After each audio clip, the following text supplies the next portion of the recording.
Mona mandrakariva ho amintsika rehetra ry havana fahasoavana sy ny fiadanana avy an'Andriamanitra raintsika sy Jesosy Kristy tompo antsika. Ny salamo 7:10 amby zato, salamo 7:10 amby zato. Ny andinindrehetra no ovakentsika. Orin'izay ny hira 8:20, ny andiny voalohany 2 fahatelo. Hira 8:20, ny andiny voalohany 2 fahatelo. Akaramtsangantsika. Raha tsika mamaky ny salamo 7:20 amby zato amin'ny anaran'ny Tompo. Midira ny Jehovah ry firenena rehetra, midira azy ry olona rehetra, fa lehibe ny famindram-pony amintsika ary mandrakizay ny fahamarinan'i Jehovah. Halleluja. Amen.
Anay tokoa ianao, Andriamanitra mpanasoa anay.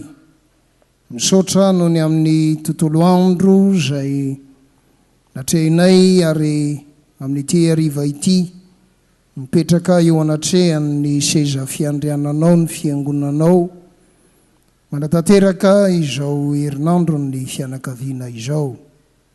Ianao ny nahary izany fianakaviana izany, ianao koa ny mahalala izay hitarianao ny tsirairay avy ao anatin'izany fianakaviana izany mba handre ny sitraponao ary hankatoa ny teninao.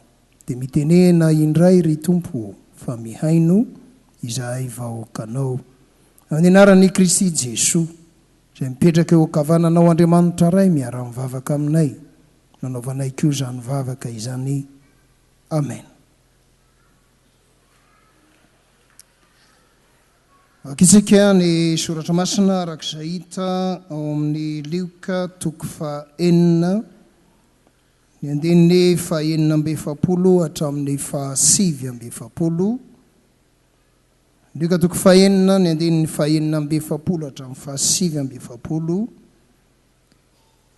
dia toizana sy faranana ao amin'ny Genesisy toko voalohany ny andenin'ny fahasivy hatramin'ny fahasivy ambin'ny folo. Genesisy toko voalohany ny andenin'ny fahasivy hatramin'ny fahasivy ambin'ny folo.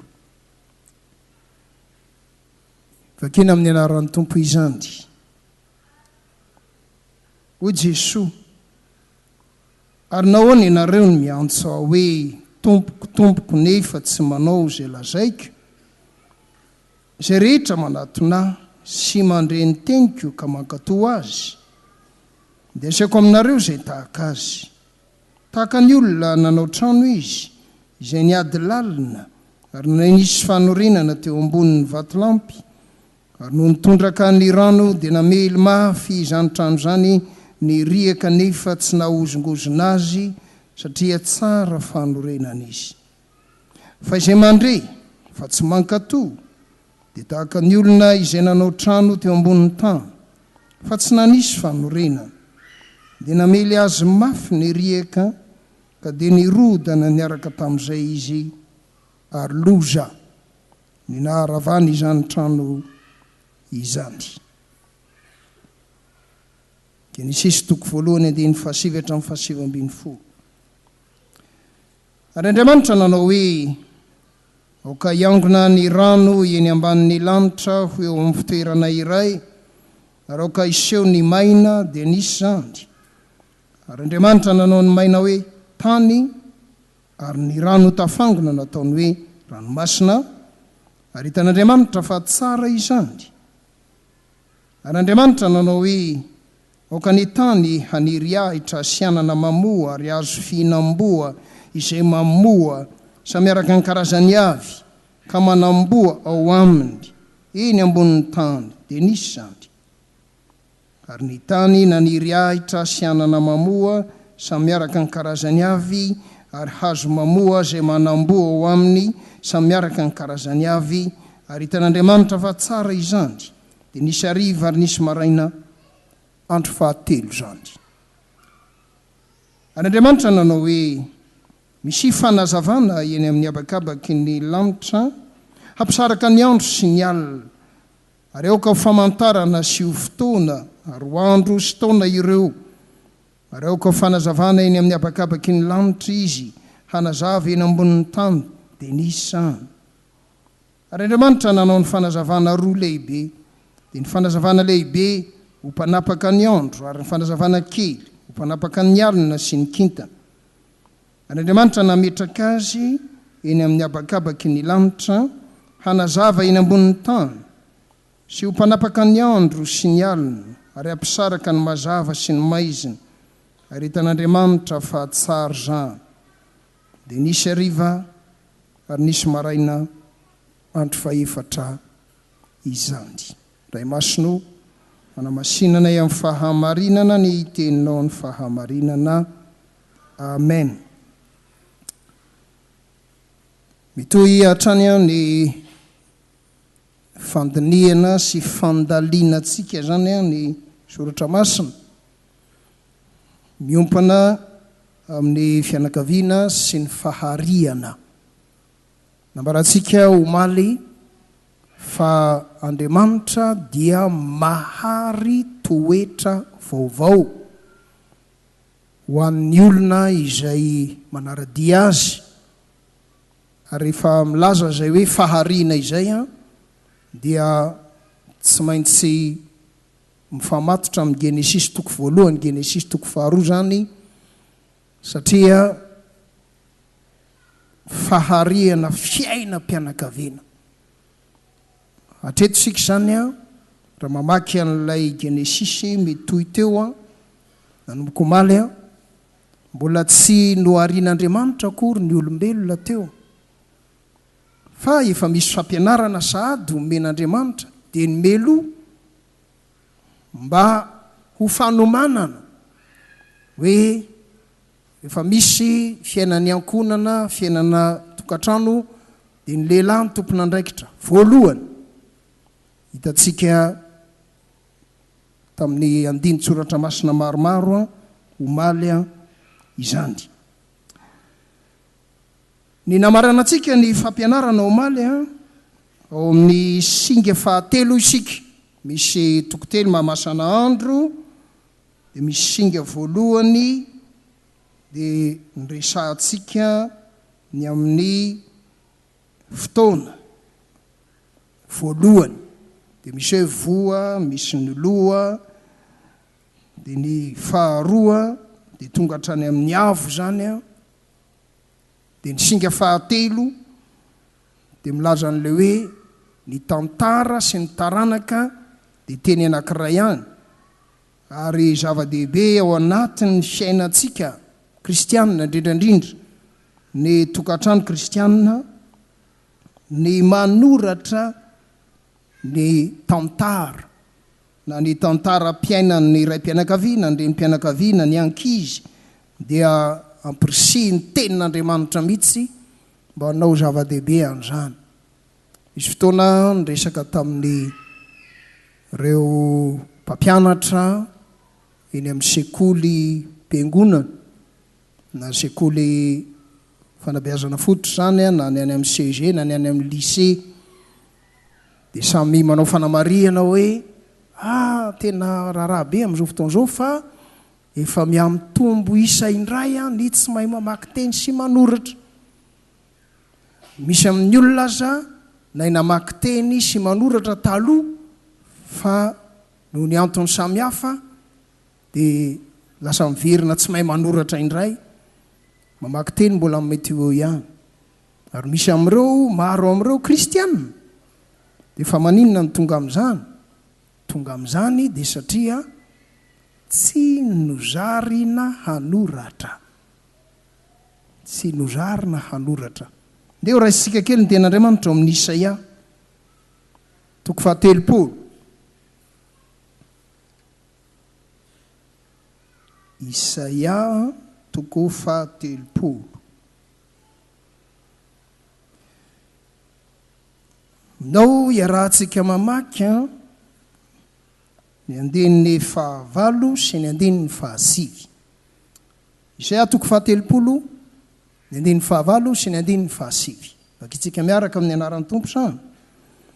Mandehana ankehitriny, soraty amin'ny fafana eo anatrehany zany, ary soraty amin'ny taratasy, mba haharitra amin'ny andro any aoriana mandrakizay dory zany, fa firenena maditra izy, zaza mandainga, dia zaza izay tsy mety miaino ny lalan'i Jehovah. Tena baiko mihitsy no omeny ten'Andriamanitra any amin'ny Isaia toko fahatelopolo zany a, dia milaza ny sady hanompony Israely any Jehovah Andriamanitra no manompo sampiko izy. Zay zavatra tena tsy eken'Andriamanitra mihitsy, rava ilay firenena rehefa avy eo, ary zany no zavatra goavana be rehefa mandinika ten'Andriamanitra isika. Zay no mazava-dehibe n'ilay hoe manoratra ny arahanao tamin'i Jesosy Kristy, zay any amin'ilay Jaona toko faha 1:22. Raha voasoratra ny zavatra tsirairay natao amin'i Jesosy, tsy omby ny boky voasoratra. Izao tontolo izao rehefa mirava mbola hitanareo aorianao ihany ilay azandahany fianakaviana mba hanampy anao. Tena voafaritra mihitsy io, zavatra kely ohatr'izay, dia soraty eo ilay ray monja amin'ny arahanao tamin'i Jesosy, fa ny androany tontolo ange be dehibe ny zavatra azonao soratany. Raha voasoratra ao daholo zany a, vao maika tsara. Fa indraindray rehefa soratanao iny a, tsy hisy fotoana intsony andrahoana sakafo. Rehefa mijery sika izay voalaza ny ten'Andriamanitra ao amin'ilay Genesis toko voalohany. Verina kely ao amin'ny Genesis toko voalohany isika. Rehefa mamaky ny Genesis toko voalohany a, ny olona dia misy mpandinika manao hoe ny Genesis toko voalohany andiny voalohany io a dia titre, lohateny. Salamo manao hoe toy izao a no naharian'Andriamanitra ny lanitra sy ny tany na koa hoe fahariana ny lanitra sy ny tany. Tsy misy maharatsy ny hevitra tahaka izany fa rehefa mamaky ny tenin'Andriamanitra ianao dia mahita fa tsy titry io akory fa tena ao anatin'ilay tantara mihitsy. Nisy nahary izao tontolo izao ary Andriamanitra io nahary izao tontolo izao io. No arian'Andriamanitra ny lanitra sy ny tany. Dia fa eo indrany. Inona no nitranga taoriana io? Andininy faharoa. Ary ny tany dia tsy nisy endrika sady foana. Amin'ny dikateny any amin'ny teny Hebreo dia ataony hoe tohu vabohu. Izany hoe nikorotana ambony ambany ny tany. Izay tsy nohazavain'ny tenin'Andriamanitra mazava fa rehefa nanome teny ny mpaminany izy dia any amin'ny Ezekela 9:20 no nanomezan'Andriamanitra hafatra hoe inona no nitranga tamin'io fikorontanany tany io. Fa nilazainy fotsiny eto dia hoe ny tany dia tsy nisy endrika sady foana ary aizina ny tambonin'ny lalina ary ny fanan'Andriamanitra nanomba tambonin'ny rano. Ny zavatra hitantsika eto dia ilay tany simba, tsy misy endrika sady foana. Ao anatin'ny tokantranonao misy renim-pianakaviana rehefa indrindrandrindra misy zanaka maromaro ao. Ny ankizy moa amin'ny maha-ankizy azy milalao, mikorotana ambony ambany, savoritaka, ny kiraro eny ambony fandriana, ny satroka eny ambony vilany, ny bakiraro lasa taty kafe ny verina mitovitovy ihany manko. Rehefa mahita an'io ilay renim-pianakaviana dia reto tsisy endrika mihitsy ilay trano anaovanareo azy. Inona ny dikany hoe tsisy endrika? Mikorontana ambony ambany. Raha izay. Fa misy teny anankiray izay hosinganitsika, tsy ho afaka ho vitantsika daholo mantsy ny andinika ny teny rehetra ao fa manana hevitra tsara be daholo reo fa izay anamarika ny fampianarana no raisitsika eto. Misy teny anankiray ao izay manana toerana lehibe mihitsy dia ny teny hoe foana. Tsy misy endrika sady foana. Inona ny zavatra ambara amin'ny tenin'Andriamanitra eto? Ny ambara amin'ny tenin'Andriamanitra eto dia zao: miaina ao anatin'ny korontana, miaina ao anatin'ny fahafoanana ny fiainan'ny ankohonana na ny fiainana tokantrano rehefa mbola tsy ao ny tenin'Andriamanitra. Eo amin'ny Genesis 1:1-2 mbola tsy niditra ny tenin'Andriamanitra. Ao amin'ny 9 vao misy an'ilay hoe ary Andriamanitra nanao hoe, izany hoe nampidirin'Andriamanitra tao anatin'ilay tsy misy endrika sady foana ny teniny. Dia hoy izy hoe misy mazava dia misy mazava. Ao anatin'ny fiainan'ny ankohona, ao anatin'ny fiainan'ny fianakaviana, ao anatin'ny fiainan'ny tokantrano, raha tiana handray filaminana dia tsy misy afa-tsy ny tenin'Andriamanitra irery ihany no hany afaka miditra ao ka mitondra an'izay filaminana izay. Raha izay. Fa ny faharoa, isika omaly hoe ao amin'ilay voalohany, voa sy loha dia milaza ny amin'ny rahalehilahy izay tompon'andraikitra voalohany ao anatin'ny fiainana tokantrano. Dia tahaka izany koa ny fiainanao rahalehilahy, ny fiainantsika lehilahy, rehefa tsy hidirany tenin'Andriamanitra dia tsy misy endrika sady foana. Mety ho kristianina tokoa ianao, kotikôty an'le mademoiselle kely a dia pezinao izy a dia niaraky nareo a dia nafinaritra be azy mihitsy a ny mijery ny endrika ao vo mahitanao izy a dia tena ohatra mahita entre guillemets mahita Andriamanitra satria ianao zany nambabony fony sinisisa nohon'izay vita ny mariazy tonga ao anatin'ny tokantrano mandritry ny taona vitsivitsy raha vao tsy miaina amin'ny tenin'Andriamanitra ianao raha lehilahy dia tsy hita n'ilay vadinao eny aminao tsony ilay endrika nahafatifaty azy satria lasa endrika mifotofoto ilay endrika nahafatifaty ary raha mbola mitoy izay dia tsy misy endrika ny anankiray faharoa foana raha vao mitoy izay ilay hoe tsy ao anatin'ny fiainanao lehilahy le tenin'Andriamanitra dia manomboka miafoana ilay mba fitiavana kely tariam-pon'ilay efa madama izy amin'io dia tsy gaga ianao raha mahita vehivavy tena mitaraina pastera ny tena no miresaka an'izany be dia be ny mitaraina hoe tena tsy ilay vatoko nahafantarako amin'ny vatoko hatramin'izay mihitsy pastera dia zay kitsinga misy fotoana miove tadio le hoe vao voa ova avo iefa izy ny ova ny aratsy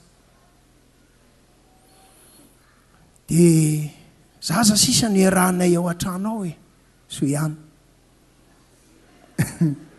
raha pito sika iresaka momba ny ankizy a momba ny zanaka fa io zavatra mitranga ambara amin'ny tenin'Andriamanitra etio rehefa virenako tsara ilay teny teo rehefa tsy ao anatiny fiainan'ny lehilahy ny tenin'Andriamanitra dia mipoitra ilay hoe tsy misy endrika sady foana ary tonga dia ny vehivavy sy ny ankizy no trapahoriana misofirira ozy ilay teny malagasy zay rehefa tsy misy endrika sady foana ao anatin'ny tokantrano fa izao anefa rehefa mandray izany fampianarana tahaka izany ny lehilahy ka tonga saina mahatsara hoe hay ve ny tenin'Andriamanitra no mamerina ahy a ahafahako mbasa misy endrika dia jereo tsara efa nisy fotoana no azavaiko ty fa averiko io teny hoe foana io rehefa hitsofohany Jesosy Kristy le hoe Jesosy Kristy hoa any amin'ny teny latina dia Jesus Nazareum zany hoe Jesosy avy any Nazareta dia misy soratra hoe teo amin'ny hazo fijaliana iry ambony ery isan'ilay fanafohezan-teny hoe INRI le hoe Jesus N Nazareum IN ampidira ao aminatin'io teny hoe foana io ange ny IN inona no mipoitra eo F dia sivy IN tonga dia inona mipoitra finoana ny foana raha vao hidirany Jesosy dia tonga dia finoana no mipoitra eo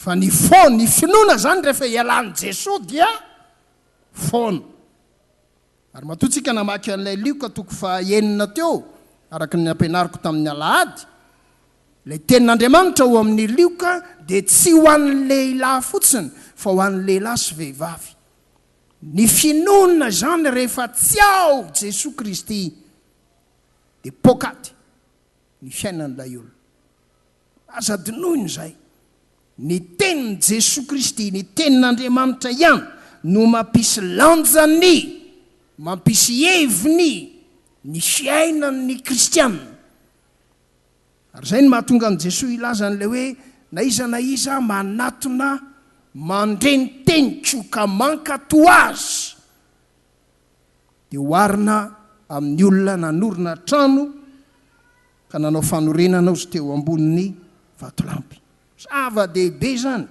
ao anatin'ny fiainan'ny lehilahy ny atao hoe finoana rehefa ianao lehilahy no mitarika amin'ny finoana ao am' Jesosy Kristy azo antoka maro toerana tsara ny fiaina tokantranonao. Raha izay fa ilay vaky tenitsika androany a mampisongadina kosa ny anjara toerany vehivavy. Mbola veriko ihany, mbola tsy nohariana akory ny olona fa ny asa paharina nataon'Andriamanitra dia efa mampitsidika sahady ny anjara toeran'ny lehilahy, ny anjara toeran'ny vehivavy. Hosinganiko manokana ny Genesis toko voalohany ny 10:10 sy ny 11.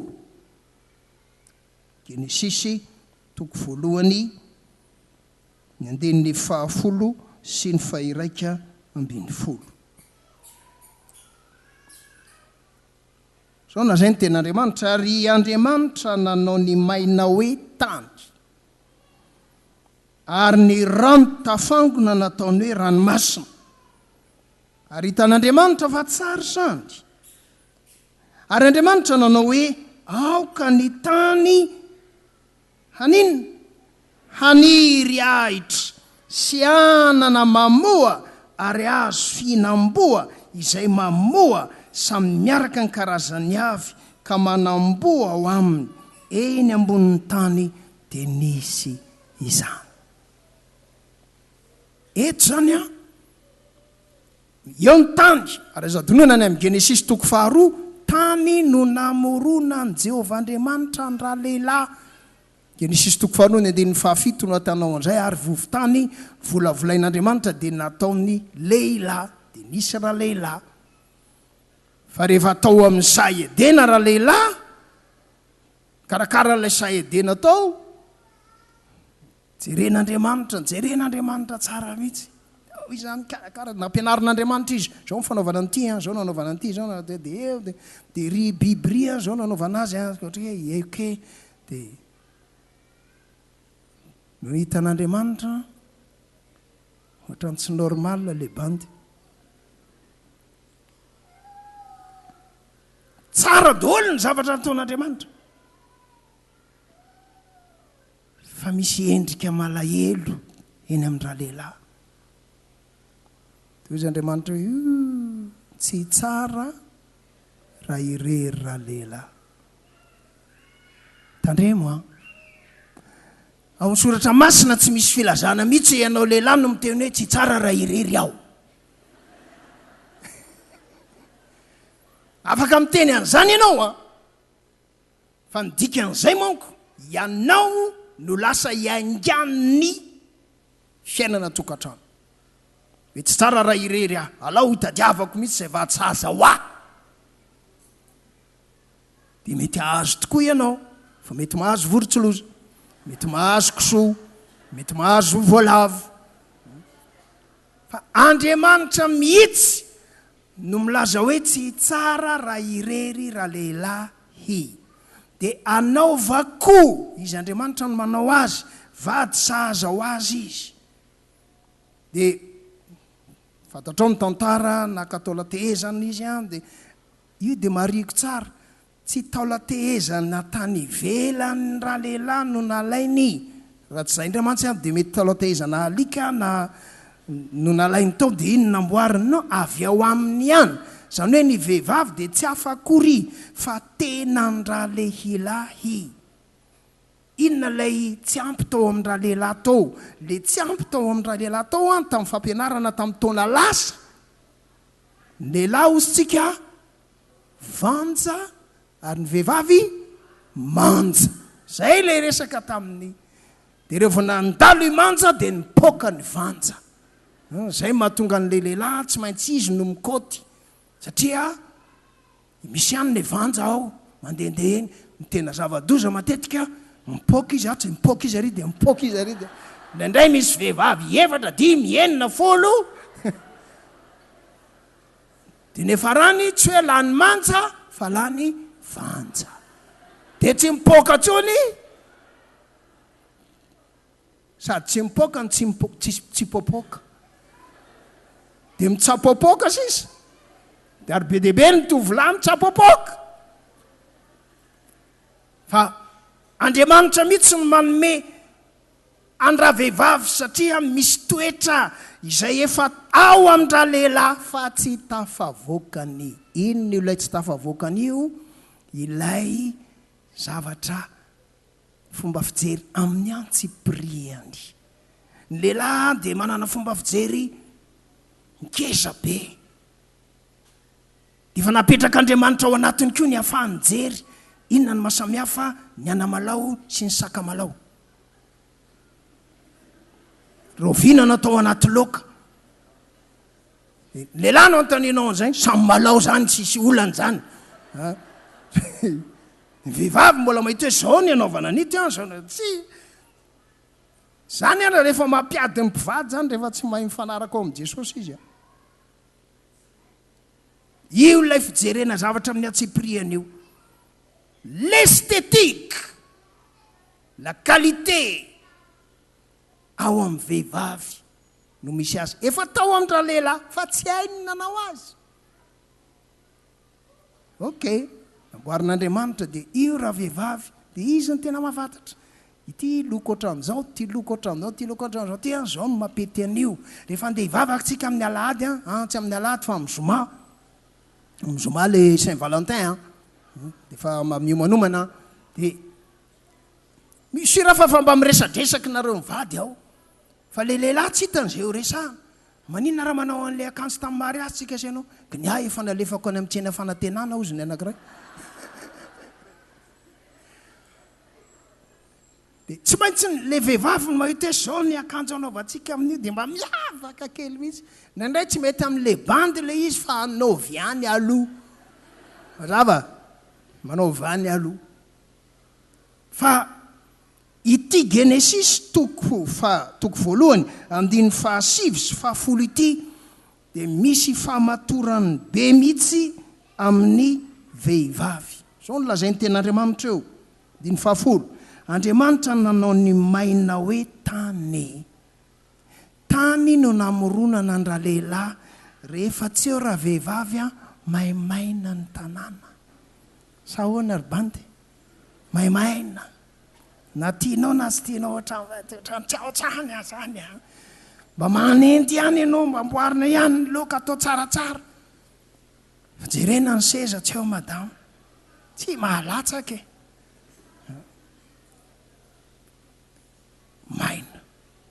Dia nytoyiny ary ny rano tafangona nataony hoe ranomasina.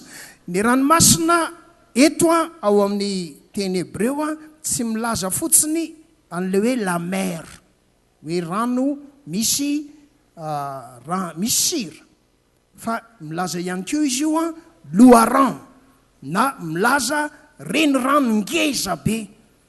Zany hoe ilay tany maina dia mila rano.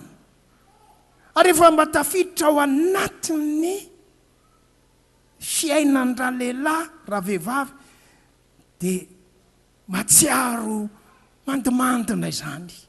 Metimety zany. Vady jerijery. Ry vady jerijery io ny lehilahy tsara mijerijery ny vadiny. Le lehilahy moa io n'izy iny. Tonga dia iny karekare be iny. Ny vehivavy namboarin'Andriamanitra misy angle maromaro. Ary ianao raha lehilahy rehefa mba mijery mivadinao dia mba jereo tsara amin'izany fomba fijery masina izany. Fiainany mezana. Tena fomba fijery masina zany. Mijery tsara. Ary rehefa mba mijery ny vadinao ianao, wow, zao tr'Andriamanitra eto izao 30 degré. Ato 180.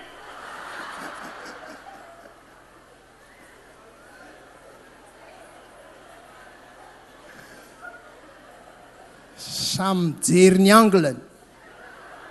Aza mijery ny ain'olona. Osingany koa ny teny ao amin'io Genesis toko voalohany andiny fahafolo io, izay todika manokana mihitsy any amin'ny vehivavy izy io. Ilay teny hoe rano tafangona. Rano tafangona. Ho anareo mpianatra mpitandrina, misy mpitandrina koa tazako manatrika amin'ity fotoana ity any amin'ny teny hebreo io teny io dia hoe mikve. Mikve hasany farany. M-I-K-V-E-H. Ny fototeniny hoe mikve dia kava. K-A-V-A-H.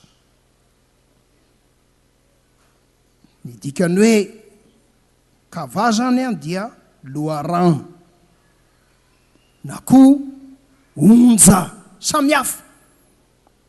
Mety onja rano, mety onja peo, dia misy karazana onja samihafa ihany koa, fa onja no dikany hoe kava anankiray faharoa.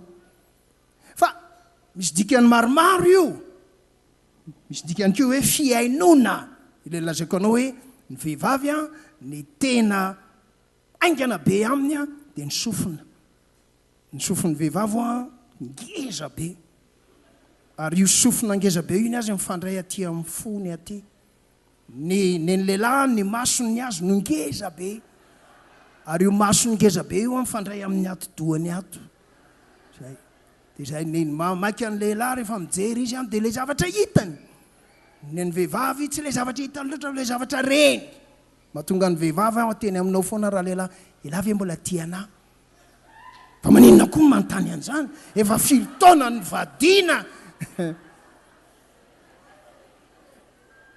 Nisy ny teny tamiko mihitsy indray mandeha hoe pastera 20 taona mivadina zay, fa raha tsy hainao no ny teny, efa adiniko raha lehilahy, efa adiniko ny teny tamin'ny vadiko hoe tiako ianao. 20 taona taty aorianany mariazy, vao ny teny indray tamin'ny vadiny izy tato am-piangonana hoe tiako ianao, satria ny teneniko hoe teneno ny vadinao eo akaikinao hoe tiako ianao. Dia nanatona izy no nyrava hoe tena marina zany. Fa ny vehivavy mba mampatsiaro an'izany.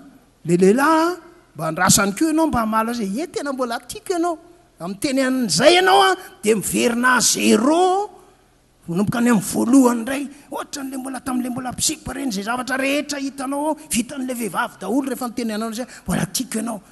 Tenena an'izany foana nge izy hitanao fa vita daholo ny zavatra zany tsy midika hoe ianao tsy manao ninina. Fa ilainy zay fiainona. Ny dika amin'ny hoe kava ihany koa dia fanantenana. Fanantenana. Fiombonana. Zany koa ny heviny. Fa dikan'io koa kaviana. Kaviana. Ary avy amin'ny teny hoe kava zany hoe kaviana. Ny dikan'io koa dia fadimbolana. Ny olona mandeha fadimbolana no manao kavina.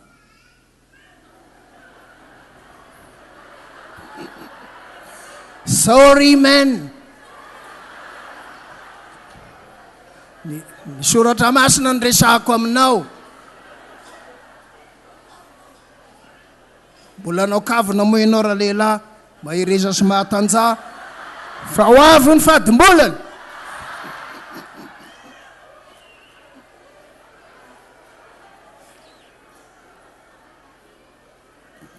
Tsy mamorona aho soratra masina ny resahako, ary io mila mitandrina be tsika kristianina indraindray ilay zao tontolo zao no mitotona dia manjary fiefika ilay kristianina. Fa jerena ny soratra masina, iainana amin'ny tenin'Andriamanitra, dia zay ilay izy. Mazava? Eto amin'izay ary mamaraparana azy tsika san'izao, dia hoe mandalina soratra masina. Misy tenin'Andriamanitra zay efa mahazatra atsika tokoa. Fa eto izy tena misy zavatra ngeza be zay ambarany tenin'Andriamanitra. Korinthianina voalohany 7:17.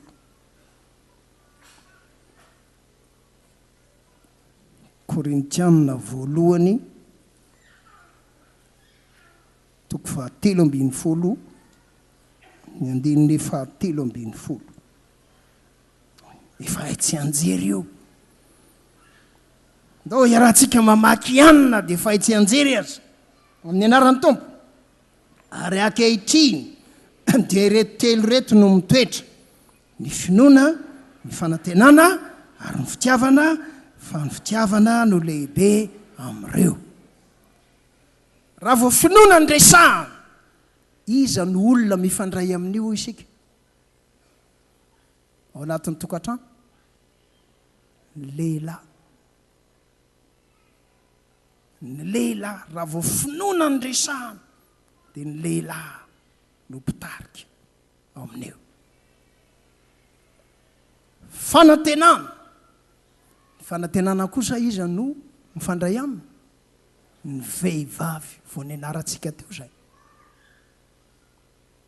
ny fitiavana iza no mifandray aminy Andriamanitra dia fitiavana ity Koritianina voalohany toko fahatelo ambin'ny folo andiny fahatelo ambin'ny folo ty zany dia rehefa milaza izy hoe ankehitriny reto telo reto no mitoetra ny finoana ny fanantenana ny fitiavana dikan'izay ny lehilahy ny vehivavy miaraka amin'Andriamanitra zay vao tena feno ny fitiavana zay vao tena feno ao anatin'ny fiainan'ny tokantrano zay vao tena feno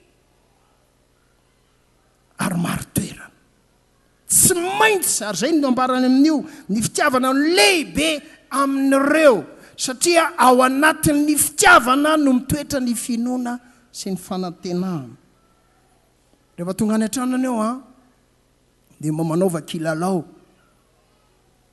ohatran'ireny hoe mot croisé na croisé de mot dia ataovy finoana plus fanantenana dia avoa izay teny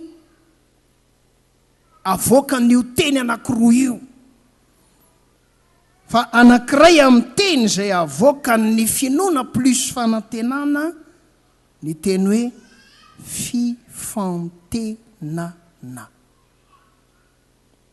fifantenana safidy ny dikan'izany ary io teny hoe fifantenana io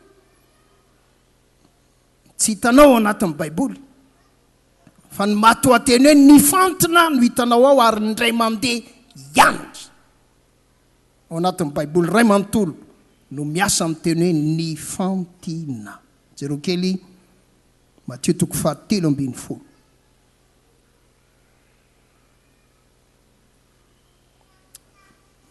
Matthieu toko fahatelo ambin'ny folo ny andiny fahavalo amby efapolo donc raha antsika mamaky zany toko fahatelo ambin'ny folo na andiny fahavalo amby efapolo ary rehefa feno izany dia notarihiny hoeny an-tanety dia nipetraka ny olona ka ny fantinainy tsara hataony aiza any akarona ny ratsy kosa nariany jereo tsara indray mandeha ihany no miampiasaina io teny hoe nifantona io rehefa miresaka fanjakany lanitra eo amin'ny andininy fahafito amby efapolo dia fanjakany lanitra ny resahany ny tokantrano kristianina dia fisantarana fiainana fanjakany lanitra ao anatin'ny fanjakany lanitra misy fifantenana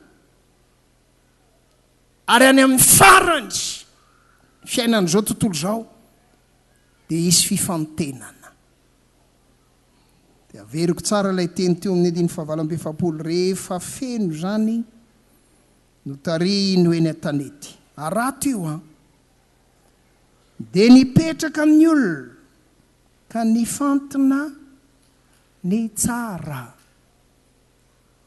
io teny hoe tsara io mampifandray antsika any amin'ny Genesis toko voalohany ary hitan'Andriamanitra fa tsara izany mandeky anaka hitan'Andriamanitra fa tsara izany hitan'Andriamanitra fa tsara izany tonga hatrany amin'ny andro fahaefatra tsika zao androany hitan'Andriamanitra fa tsara izany dia mbola mitoy ny vaky tenitsika raha pitso fa rehefa hitany ny tsara dia nataony ao akarona, izany hoe tafiditra ao an-danitra. Ny ratsy kosa nariany, dia iangeto ianao zany andeha ody, dia mba miresaky nareo mianakavy na miresaky nareo mivady, tsika ve mba isan'ilay no famitenana ka tsara dia ho tafiditra, sa isan'ilay ratsy ka ho ariana. Atsangano tanana zay ho famitenana ka tsara. Ampidino aloha, iza kosa mba tiana ho famitenana fa ratsy? Tsy izy, na iray aza.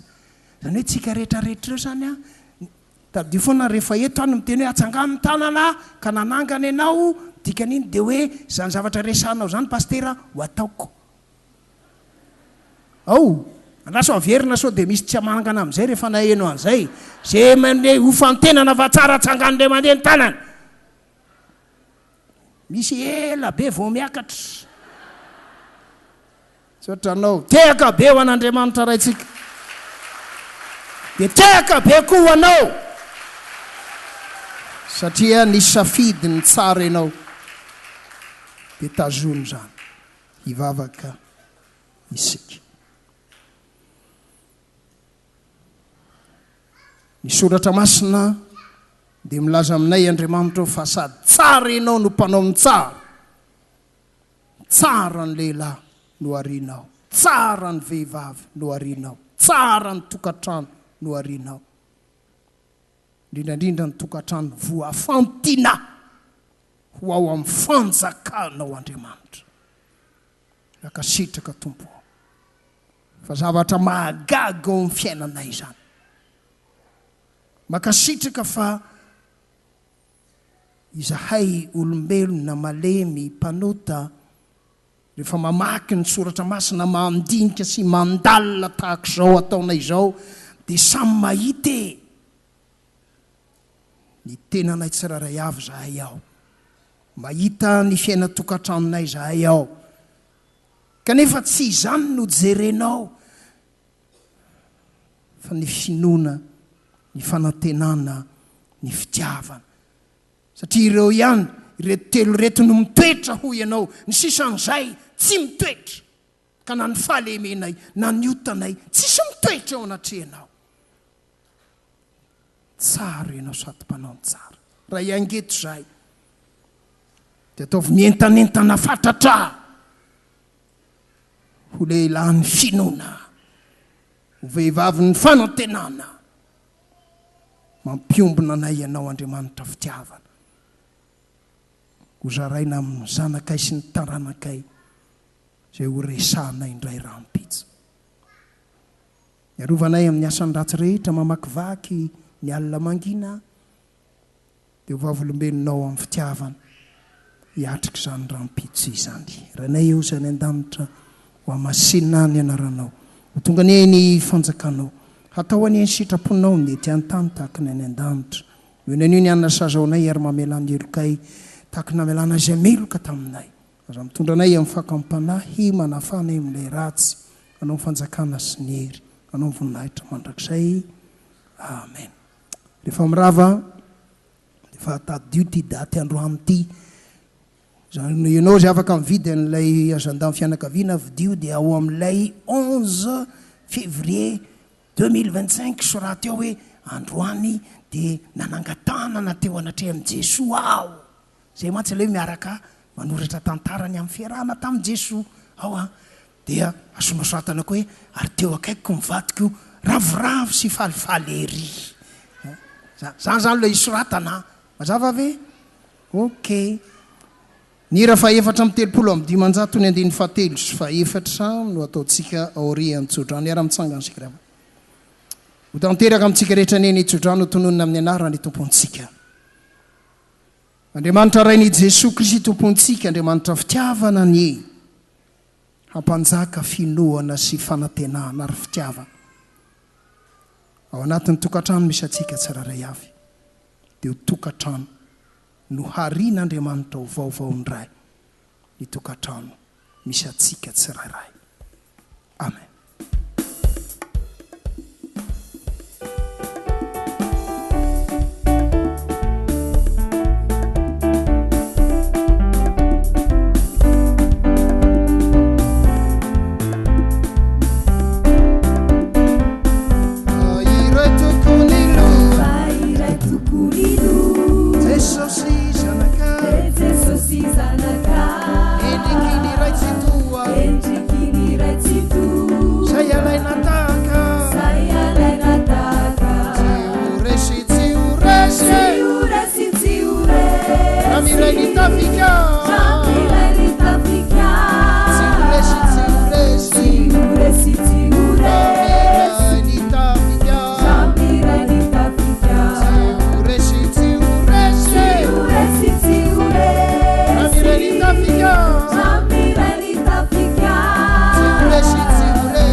Hoan'Andriamanitra irery any eny voninahitra amin'ny anaran'ny Ray sy ny Sanaka ary ny fanahy masina.